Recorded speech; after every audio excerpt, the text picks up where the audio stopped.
कालच्या crash landing बाबत, अजितदादांच्या अपघाताबाबत सरकारच्या प्राथमिक अहवालात काय काय म्हटलंय हे आपण मगाशी मागच्या व्हिडिओमध्ये जाणून घेतलं. तो व्हिडिओ पाहिला नसेल तर तो तुम्हाला या व्हिडिओच्या शेवटी सजेस्ट होईल. मात्र अजून एक महत्वाची गोष्ट म्हणजे लोकसत्ता या वृत्तसंस्थेने एक धक्कादायक खुलासा केलाय. अजित पवारांच्या विमानात गगन प्रणाली नव्हती का असा प्रश्न लोकसत्ताने उपस्थित केलाय.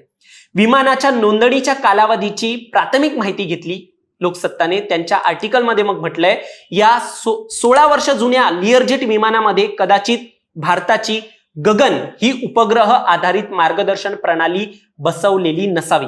आता ही गगन प्रणाली काय आहे हे मी तुम्हाला पुढे सांगतो. ही गगन तंत्रज्ञान प्रणाली अनिवार्य करणारा जो नियम आहे तो विमानाची नोंदणी झाल्यानंतर, म्हणजे अजितदादा ज्या विमानात बसलेले त्या विमानाची नोंदणी झाल्यानंतर ही तंत्रज्ञान प्रणाली जी आहे ती लागू करण्यात आलेली. सर्व विमानांमध्ये ही प्रणाली बसली पाहिजे असा नियम जो आहे तो नंतर लागू करण्यात आलेला.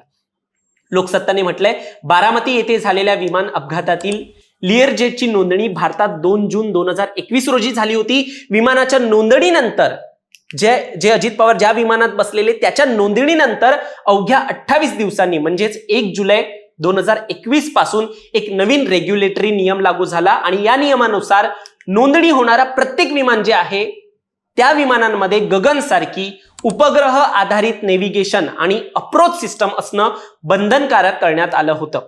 आता ही गगन सिस्टीम विमानात असणं का महत्वाचं असतं हे आपण जाणून घेऊ. आता देशभरातील जे मोठे एअरपोर्ट असतात ते विमानतळावरतीच एक लँडिंग सिस्टम बसवून घेतात, ज्याला ILS म्हणजेच इन्स्ट्रुमेंट लँडिंग सिस्टीम तंत्रज्ञान म्हटलं जातं.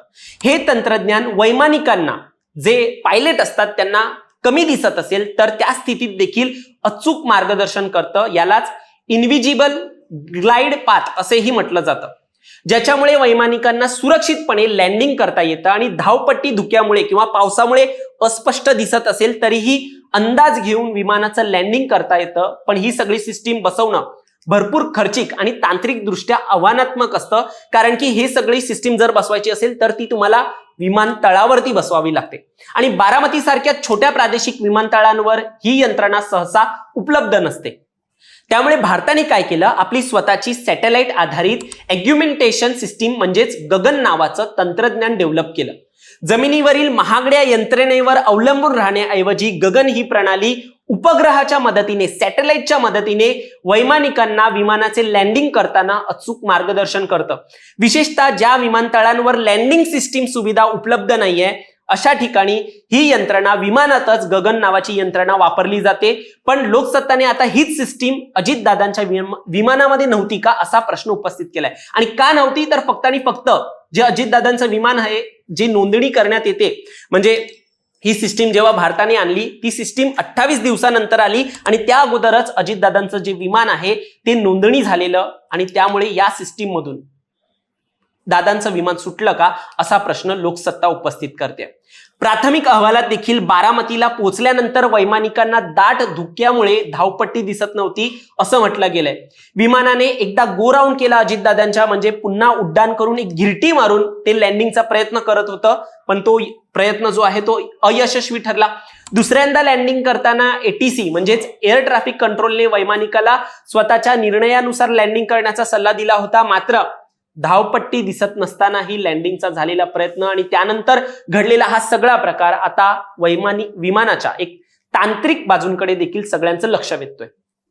या VSR विमान कंपनीच्या लिअरजेट 45 विमानाचा जो एक 14 सप्टेंबर 2023 रोजी सेम विमानाच्या अशाच एका विमानाचा मुंबई विमानतळावर एक अपघात झाला होता. त्यावेळी 8 जण सुदैवाने वाचले होते. मात्र तेव्हा DGCA ने कडक कारवाई करण्याऐवजी कंपनीला केवळ तंबी देऊन सोडलं होतं. जर त्याच वेळी कठोर पावलं उचलली असते तर आजची दुर्घटना टळली असती का असा संतप्त सवाल न्यूज 18 मराठीच्या वेब आर्टिकल मधून देखील उपस्थित केलाय. त्यातच म्हटलंय अपघातग्रस्त विमानाचे शेवटचे ऑडिट फेब्रुवारी 2025 मध्ये झाले.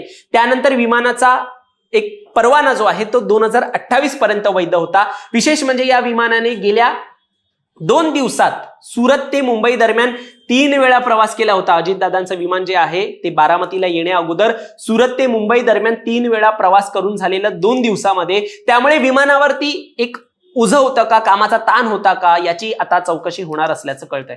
तुम्हाला या सगळ्यावर काय वाटतं, तुमचं मत देखील आम्हाला कमेंटमध्ये नक्की सांगा. धन्यवाद.